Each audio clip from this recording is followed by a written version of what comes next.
Olá, tudo bem? Meu nome é José Guilherme, sou professor de Geografia e hoje a gente vai ter uma aula do capítulo 4 com o tema Brasil Aspectos Naturais. Mais especificamente vamos falar sobre fatores climáticos e domínios morfoclimáticos. Então vamos lá? De início a gente vai falar um pouco sobre tipos de climas do Brasil. Existem diversas classificações climáticas do Brasil, a mais utilizada entre elas é a do IBGE, que é a que está apresentada nesse mapa, onde ela subdivide o Brasil em 3 grandes climas, equatorial, tropical e subtropical, com algumas subdivisões, que a gente vai ver um pouquinho sobre cada uma delas. O clima equatorial, ele predomina na região norte, na porção noroeste do território brasileiro, e ele tem por característica a predominância de ar úmido, de massas de ar úmido. Essa predominância de massas de ar úmido, ela faz com que ao longo de todo o ano a gente tenha chuvas abundantes na região, chuvas constantes e abundantes, que combinada com as médias de temperatura altas, elas propiciam à região a existência de uma grande massa de vegetação, de uma grande floresta nessa área, que é a floresta amazônica.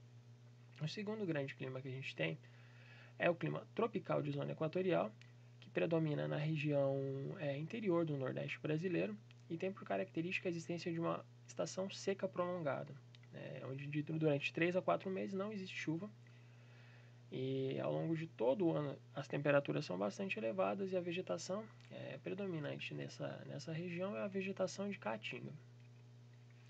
O terceiro clima, que é o clima tropical do Brasil Central, conhecido como semiúmido também, ou só como tropical, característico, que é como está representado no nosso mapa, ele tem por característica marcante 2 estações bem definidas, uma estação seca e uma estação chuvosa, um verão quente e chuvoso e um inverno quente e seco, que é isso que diferencia esse clima, que é um clima tipicamente tropical. E ao longo de todo o ano, como eu disse, a gente tem uma estação quente e chuvosa, uma estação quente e seca, as temperaturas são quentes. O terceiro clima, o quarto clima, me desculpe, que a gente tem representado aqui é o clima tropical do Nordeste Oriental, que ele acaba não aparecendo nesse mapa, mas que ele abrange toda a porção litorânea da região Nordeste. Ele se distingue tanto do tropical semiárido, dessa área aqui, quanto do tropical, por uma característica bem específica dele, que é a predominância das correntes marítimas quentes e úmidas, que fazem com que nessa área, ao longo de todo o ano, a gente tenha uma grande quantidade de chuva. Então, assim como nas outras regiões de clima tropical, a temperatura é elevada durante todo o ano, mas a chuva também ela é constante e irregular nessa porção devido a esse fator, as correntes quentes e úmidas que chegam e propiciam uma elevada evapotranspiração, uma formação de nuvens e bastante chuva nessa área.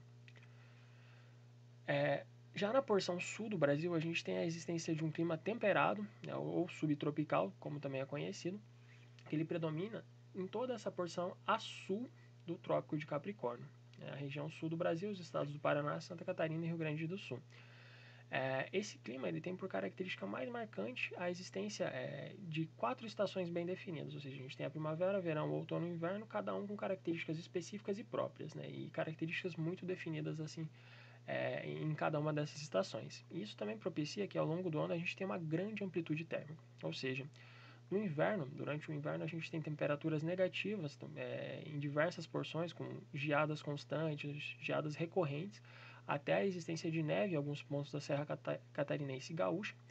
E durante o verão, a gente tem comumente temperaturas acima de 30 graus. Então, ao longo do ano, a gente tem uma grande variação entre essa temperatura, com o verão quente e o inverno bastante frio, em comparação com as outras porções do nosso país. E por que a gente tem essas diferenciações no clima? Essas diferenciações elas ocorrem devido aos fatores do clima. Se a gente analisar nesse mapa, a gente consegue entender 2 grandes grupos climáticos só com base em um fator, que é a latitude, ou seja, a distância medida em graus a partir da linha do Equador, que é essa linha em azulzinho aqui, representada na porção norte do Brasil.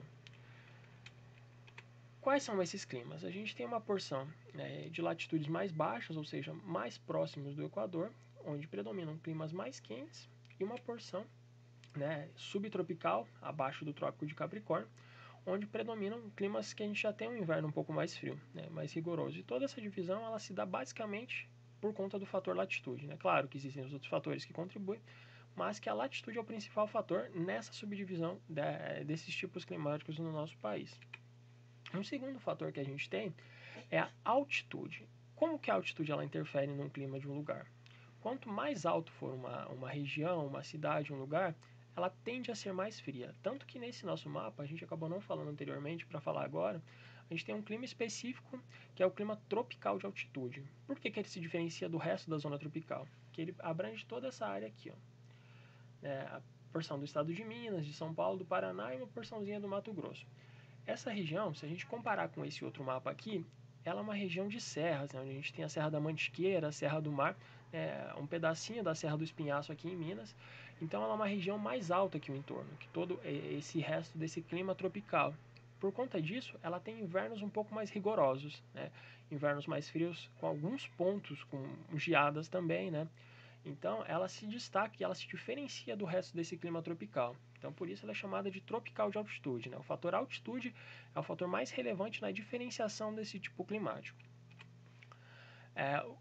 Após, né, esse fator altitude, a gente tem outros dois fatores, né, que é a maritimidade / continentalidade e as correntes marítimas. A gente representou isso aqui também quando a gente falou do clima tropical do Nordeste Oriental. Por que esse clima ele é diferente do resto do clima tropical também?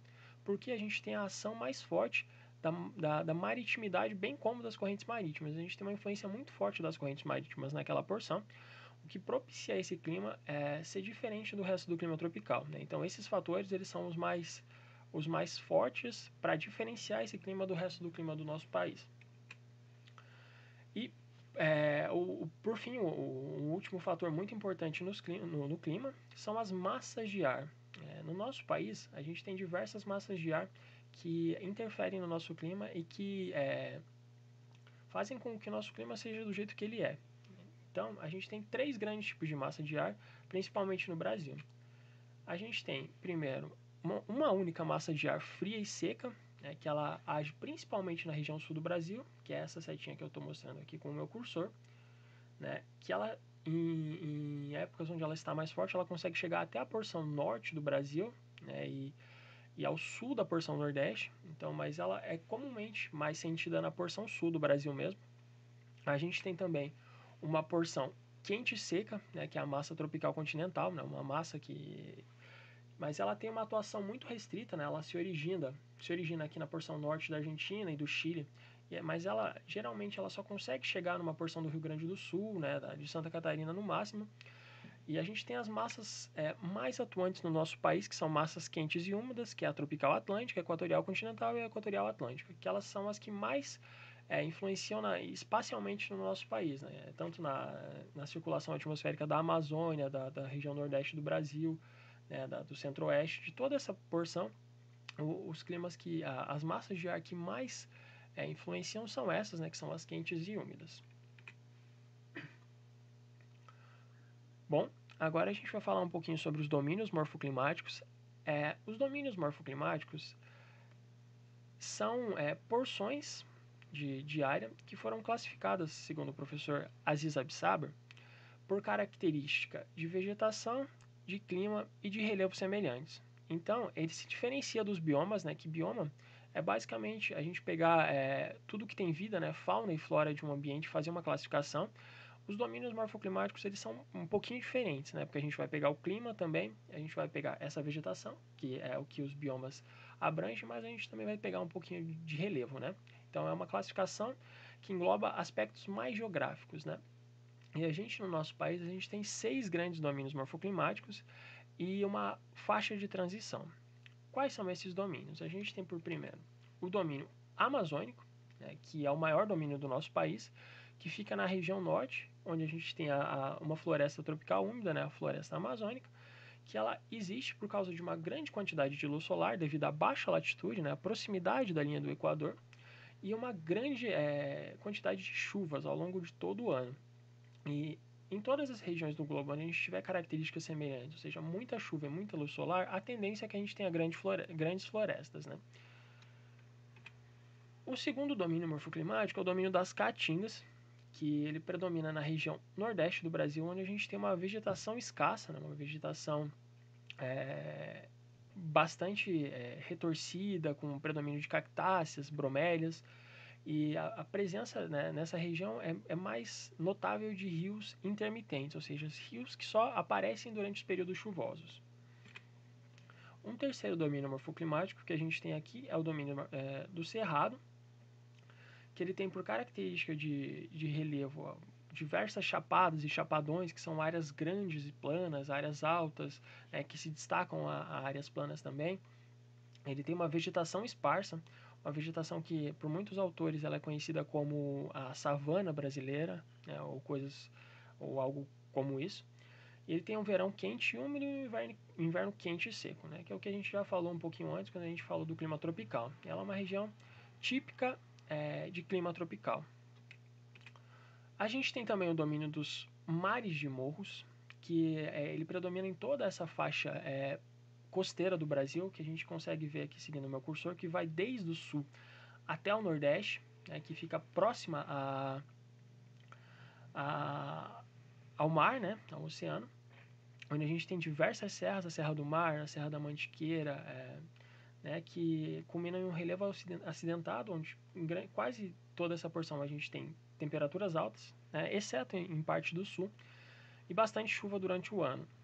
Durante o ano todo, essa chuva principalmente por causa daquele fator que a gente falou lá, né? As massas de ar úmido que vem do oceano. E nessa região há o predomínio da Mata Atlântica, como vegetação dominante.